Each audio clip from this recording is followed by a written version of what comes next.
नमस्कार, मी विष्णू बुरे। तर आपण आहोत ठाणे बेलापूर रोडवरती सविता केमिकल रोड, पावणे MIDC नवी मुंबईमध्ये।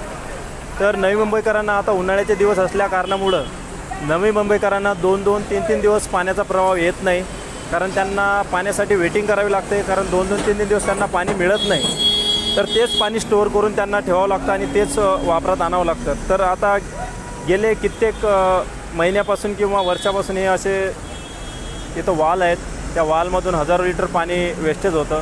तर माझ्या पाठीमागे सुद्धा या पाईपलाईनमधूनही मोठ्या प्रमाणात पाण्याचा प्रवाह चालू आहे।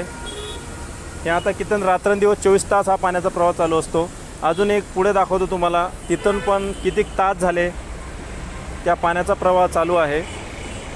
तर हे बघू शकता की मोठ्या प्रमाणात इथं पाण्याचा प्रवाह चालू आहे। हजारो लाखो लिटर पाणी कोणाच्याही उपयोग न येता फक्त हे पाणी वेस्टेज चाललेलं आहे। हे पाणी परत या पाईपलाईनमधून परत त्या गटरमध्ये चाललेलं आहे, कारण नवी मुंबईकरांना पाण्यासाठी खूप तळमळ करावी लागते, दारोदारी भटकावं लागतं। 4-4, 5-5 दिवस पाणी येत नाही, वेळेवर पाणी मिळत नाही आणि हे पाणी पूर्ण हजारो लाखो लिटर पाणी कुणाच्याही उपयोग न येता पूर्ण पाणी वाया चाललेलं आहे।